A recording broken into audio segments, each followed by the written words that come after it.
Okay. All right. Suppose I should introduce myself. I'm Joe. I am a 3L at Mitchell Hamlin. I've been working with the patent clinic for about 2 semesters now. And I've been taking every patent course I can, so I have a little bit of education on this. I've been asked to give a little bit of a primer on the patent screening for the MJF or LegalCORPS patent stuff. So basically, to give you a brief overview of what you're going to be doing, it's go through the inventor's disclosures, try and put together what the invention is, and go look and see if there's anything that's going to make it so they can't get a patent or that it already exists. I understand that a big part of the help is that if you have a technical background, you might better understand the invention and be able to figure out what the inventor is trying to convey. Not everyone's got the legal education to articulate things perfectly for us. So just as a quick overview of patents, you generally have to meet 4 requirements. Hey, Joe, real quick. Yeah. What? I just have a quick question for Donna. So Donna, and just kind of following on Joe's point about part of the reason you're reaching out to these students is because they are patent eligible students and have technical backgrounds, and that's where you see some value that they'll be able to add.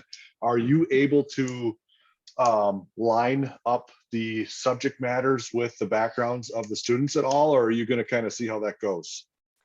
I have to see how that goes. To this point, I have put out, when I have disclosures that need to be reviewed, I've put out an email, and with a brief description. Obviously I can't disclose a lot of details, but I can give a brief description so that they have an idea if it's a technology that makes sense for them or something they don't want to tackle. So they have a choice of what they want to work on or not. Okay, perfect. All right. So just quick overview of patent requirements. Has to be statutory subject matter. It has to be useful, it has to be novel, and it has to be not obvious. And I'm just going to be skipping through these. If anyone wants a picture of the slide or anything, I'm happy to send it out at the end. So for statutory subject matter, we only offer patents for things we want to give patents to.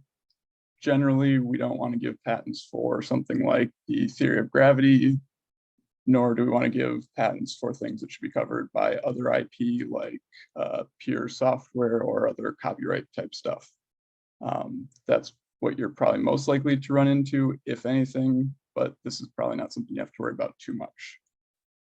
The usefulness requirement is technically there, but it is a very low bar. The standard example for this is the toilet snorkel, which was granted a patent. The utility requirement is essentially, can the invention do what it says it does? And as I understand. And by standard example, you mean standard Carl Moy example, right? Yes. we might be reflecting on the Mitchell Hamlin education here a little bit. But yeah, as I understand it, that if they grant a patent for something that's not useful on accident, well, it doesn't really matter if that got a patent because no one is being hurt by a not useful thing not being used.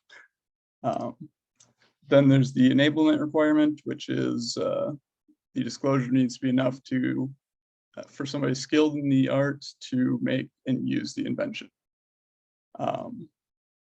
The inventor essentially has to have actually figured out how to create their invention too, not just say, I have this idea for the thing. Then you have the novelty and non-obvious requirements, which is where you will probably be spending most of your time. As a society, when we're deciding to give out patents, we're not willing to give it for something that we already know about. So the novelty requirement is the thing doesn't exist already. And then the non-obvious is there's not a obvious combination of two things that exist or two or more things that exist that would be the invention. So all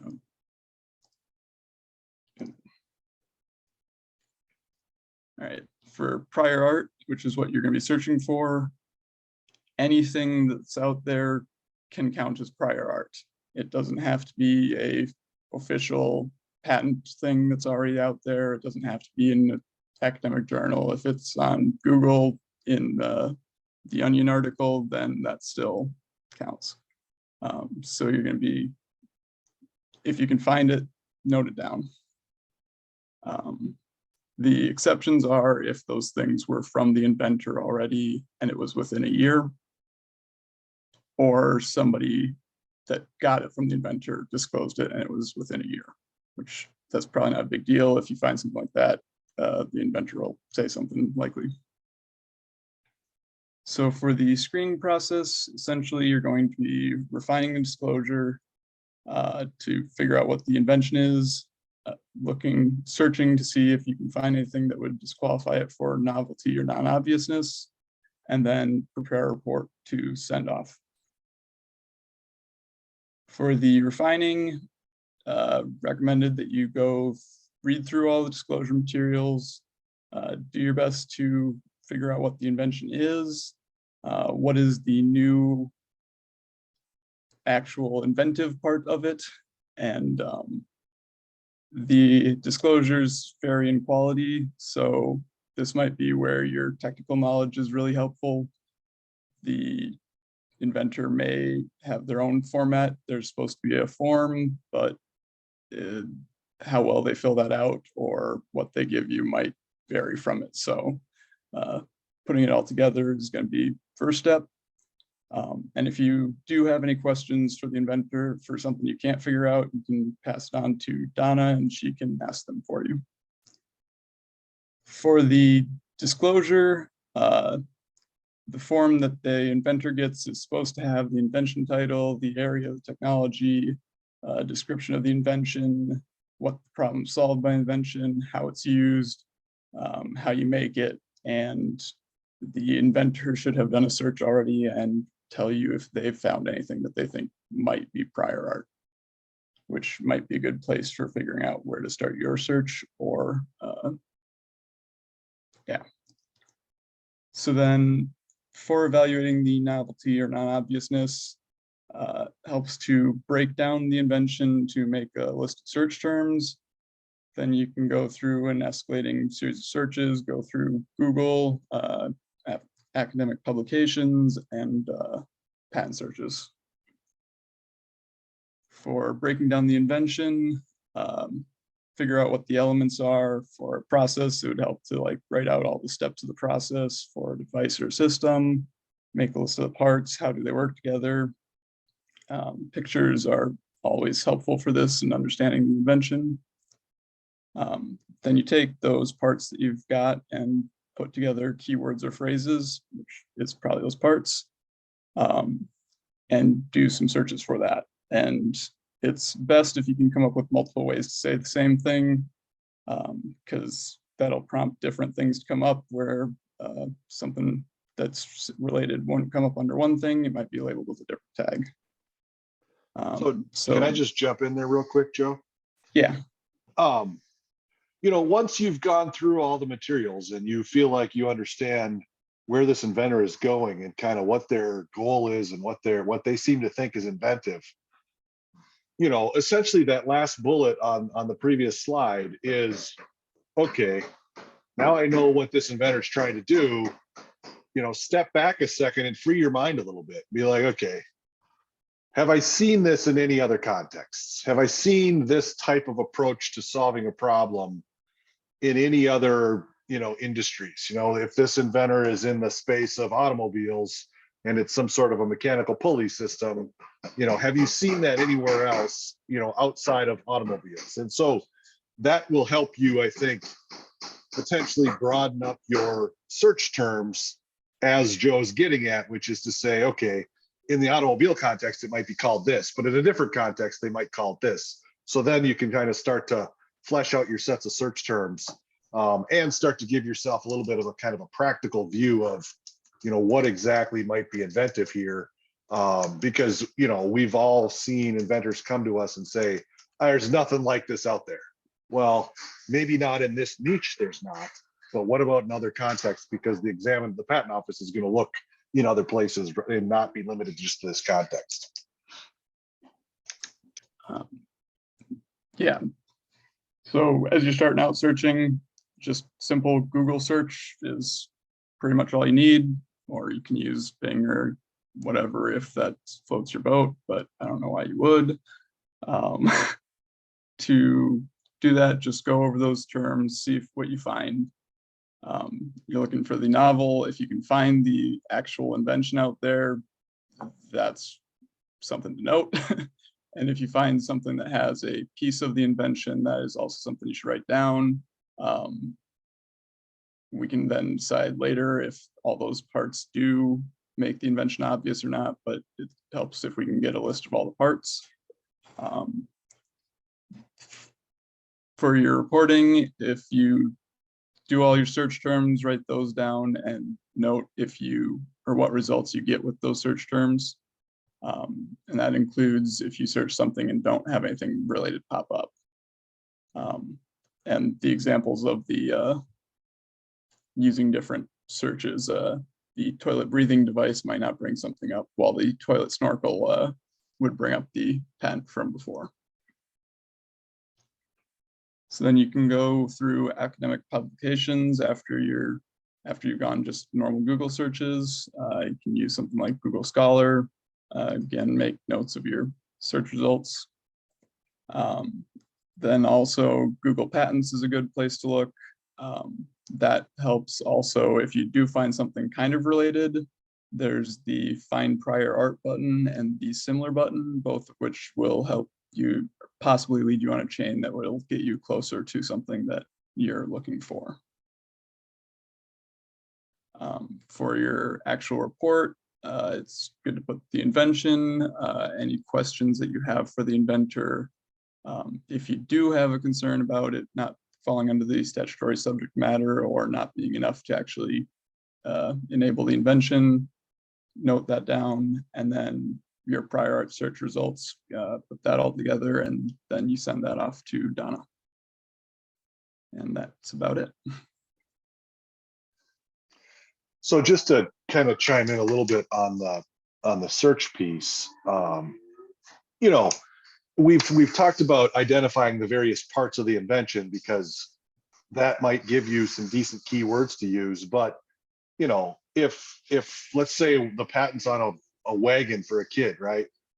It's not helpful to go find a piece of prior art that is a tray and another piece of art that is a wheel and another piece of art that is a handle, right? Like, we all know that those things exist. What's helpful is that if you can find a piece of prior art that has as many pieces of the invention in it as you can find, like that's really the money piece of prior art that we're trying to find, is the one that has the most stuff in it. At the end of the day, the patent office is going to use obviousness arguments to try to string various references together. But for our job and for what we're trying to do here to help LegalCorps out, the more art that we can find that has the most aspects of the invention in one single reference is going to be the strongest stuff. So just keep that in mind as you're, looking through things. And as much as we're talking about using the parts of the invention or the pieces of the invention to help develop search terms, keep in mind that what you're kind of trying to find is something that puts all those things together in the same way. Yeah, I guess I did forget to put on there, it's also good to search the invention as a whole, not just the individual parts. That's just a way to come up with more search terms after you've tried Googling the invention as they've described it. Anyone got any other questions? Oh, yeah, I have one. So I was kind of curious, kind of working, obviously, seems like with any other type of scientific research or any research in general, starting with Google and working your way towards more narrowly. Do you feel that, like, if you were to do something like this, you'd start with Google. Do you always kind of go then to like the academic journals, then to patents? Do you feel like you hit on each of those with every search that, like each invention that you're searching, or do you ever feel like you just do Google and then maybe it finds, your way to just going directly to looking at the patent, or sometimes you never look at a patent, obviously, if there's nothing out there. What does it kind of look like practically, I guess? I would say you can kind of use your judgment there. If it's not something that it seems like an academic journal would be writing about, you probably don't need to spend your time on that too much. The Google searches and the patent searches I generally do both of those at least. The patent one just helps to actually have like a branching system to find something close and see if you can get closer. Google's good just because it brings in everything, not just something somebody's filed a patent for. I'm just going to chime in for a second. I use the example, most of our inventors, their research consists of going to a big box store, and if it isn't on the shelf where they expect it to be, then nothing like it exists. And so the example that Brett mentioned, that a pulley, where else do you see that? A fastener with a hole in it was one of the first ones that I came across and went, how is this different than like a tent stake? Which is completely out of where the inventor was working. But it was still that it's the concept of the purpose it serves, and not necessarily in the industry that they are looking at marketing it, if that makes any sense. Oh, that's good. Makes perfect sense. And it's not to say that if you get something that looks exactly like a tent stake or an interface between a tent and the tent stake, in the right context and the right use and a couple of tweaks, there may actually be some patentability there. But we're going to want to see the tent stake in the search results, right? So we can then navigate whether or not there's something there or not. The other thing I wanted to say is, when the patent office does a search, 99% of the time they cite other US patents or US patent publications. So the thing I want to make clear is that at the very beginning of Joe's presentation, he was talking about, we can't patent things that aren't new, or we can't patent things that aren't obvious. We're not measuring the inventor's invention based on what anybody else has protected. Like that is not our world that we're living in the search process. What we're trying to do is, does society know about it? Does somebody know anything about it? And so to the extent you're looking at patents on Google Patents, it doesn't really matter what the patent claims. It matters what's shown in all the figures and the detailed description in the patent. The only reason the patent office goes to those things is because they're easy for them, right? There's a litany of them out there. They're usually pretty, state-of-the-art things because it's been filed with the patent office. And so it's a resource for them to access a lot of detail and a lot of information about technologies, but it's not because someone else protected it. It's because it's publicly known. Does that make sense? And then just the other piece of it is, to be clear, a published US patent application occurs within about 18 months of when somebody files it and the US Patent Office publishes it. It doesn't mean anybody's protected anything. It just means it's a pending application. The difference between that and a patent is that a patent has been examined and finally someone decided the claims that are in it are allowable, and then they issued a patent. So they both, for purposes of what we're doing, which is searching to see what's out there, they're both useful in the same way. But it is important to kind of know the difference so that you know what you're looking at. I would add for the looking at the patents with the figures, those are very nice for looking at, as opposed to Google, where you don't know really what you're going to get for pictures. The patents usually have a nice drawn out thing that is also labeled somewhat. So it's a lot easier to quickly look through and see if there's anything resembling what you're looking for. So what me, non-technical, non-patent person does, if I find something on Google Patents, I then go to public pair on the USPTO and look up the actual patent or publication number, because those figures are better. That's my personal novice trick.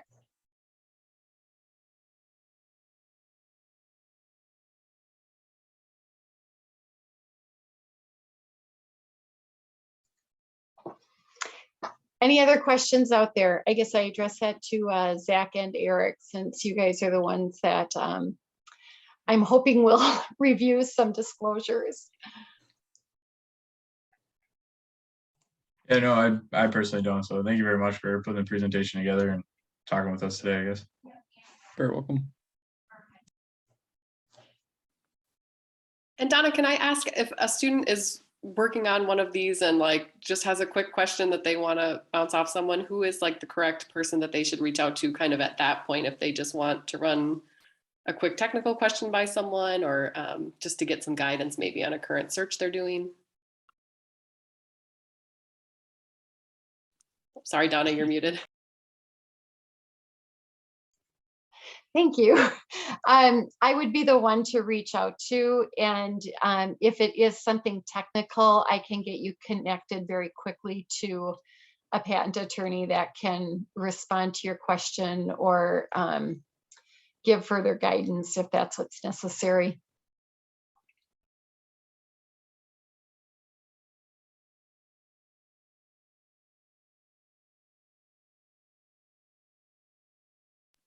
And one other question, I just as a novice and just as a MJF rep here, where does LegalCorps find these clients, or how do inventors know to come to you? Like, where are they in the world, and how do they know how to get connected to this? They are all over. We cover, with LegalCorps, we cover the 5 upper Midwest states: Minnesota, North, South Dakota, Iowa, and Wisconsin. So our website is probably the primary. We also regularly connect with a lot of SCORE chapters. SCORE is part of the Small Business Administration of the federal government, and they do business planning. They provide free business planning resources. So we just have a lot of partnerships with various other nonprofits that are working with small businesses or entrepreneurs in the early stages. And a lot of our inventors find their way because they have had some interaction with the other partner organizations. We are also connected to the United States Patent and Trademark Office as the regional program. So oftentimes it will be an inventor that has been trying to file a patent application pro se, and the help desk will say, you should really reach out to LegalCorps for help. Because the whole purpose of the founding of the Patent Pro Bono program was to help reduce the backlog for examining at the USPTO, because pro se inventors tended to need a lot more assistance prior to and in the early stages of the examination process. So the help desk resource at the USPTO is fully acquainted with us. Well, thank you so much. That's really helpful context. I appreciate it.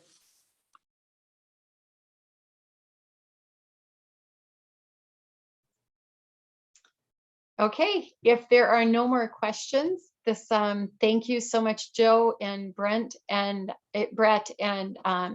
Jim. I appreciate the efforts that have gone into sharing what you have learned. Joe, if you would be willing to share the PowerPoint, that would be great. You can either send it to me and I can send it out to the students. And I will also be providing this recording of today's session to other law students as they step in to volunteer with MJF. So thank you all, and have a good evening. Thank you, everybody. Thanks. Bye.